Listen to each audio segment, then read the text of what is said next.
So today, we're going to dive into a really powerful and frankly heartbreaking true story. It's about what happens when love collides with a severe mental illness, all told through the eyes of the person who lived through it. Let's get into it.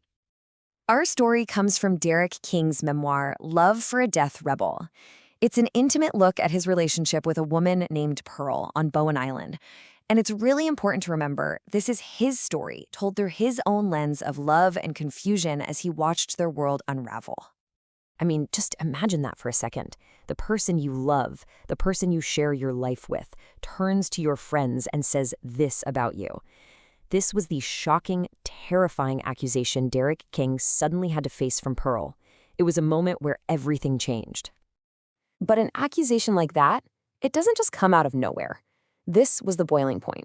It was the moment a storm that had been brewing for a while finally broke, and it all started with a secret. So what kicked this all off? Well, it was a letter. Derrick found a month-old letter that Pearl had hidden from him. It was about a cochlear implant, a major surgery that could have restored her hearing.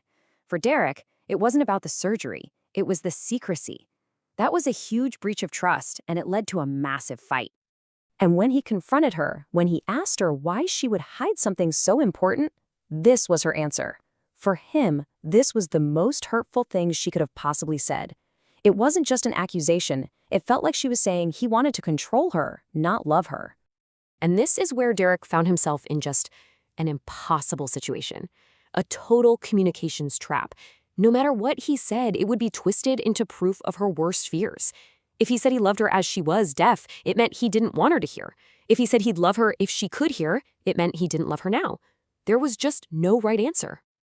After that confrontation, things really started to escalate. Her fears went way beyond simple mistrust. They began to spiral into these complex, unshakable delusions that took over their entire reality. So Pearl started building a case against him, She started telling her friends she had proof. She claimed he tried to electrocute her with wires in the attic, wires that were clearly insulated, that he was tampering with her car, and that his bookshelf, well, that was filled with evidence. And get this, here's some of the evidence. Books on his shelf with titles like Get Even and The Blaster's Handbook. Now, these might be unusual books, sure, but through the lens of her growing illness, they weren't just books anymore. They were proof. They were a murderer's toolkit.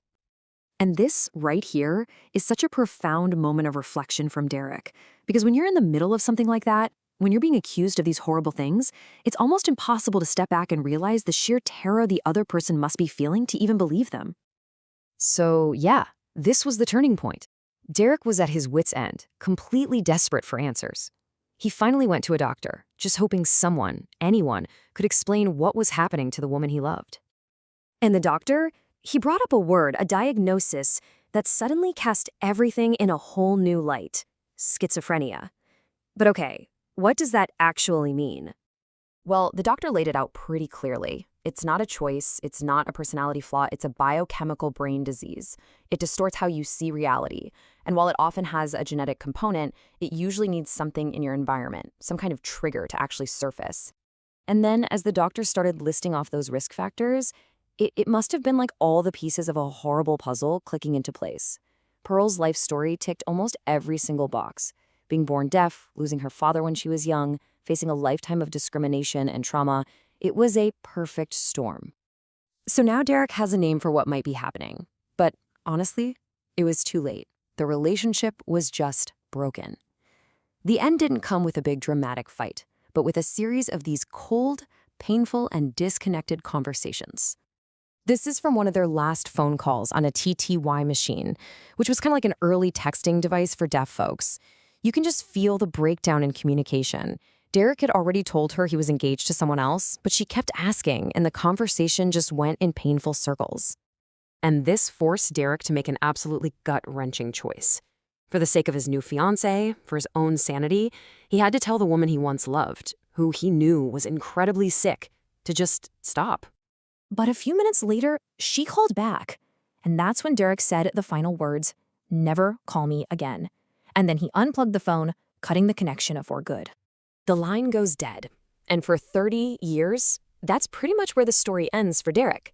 He had no idea what happened to Pearl. Until 3 decades later, he reconnected with her family and finally learned the truth. And what he learned was just devastating. The timeline of what happened after he unplugged that phone it's just so fast and so tragic. Only 3 months later, she got an official diagnosis. Soon after, a court declared her mentally infirm, taking away her control over her own life. She lost her job, her independence, and today she lives in a group home. And then came the final piece of the puzzle, the one that confirmed everything that doctor had suspected all those years ago. A few years after Pearl was diagnosed, her brother was diagnosed with paranoid schizophrenia too. The inherited foundation, it was real. But maybe the most heartbreaking summary of it all comes from Pearl's own sister. It's not just about the circumstances of her life changing. The disease took something more. It took the person herself. That spark, it's just gone.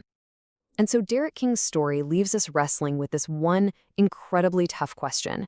It's a devastating look at the absolute limits of love when it's up against a catastrophic illness, and a powerful, painful reminder of the unseen battles people are fighting all around us, every single day.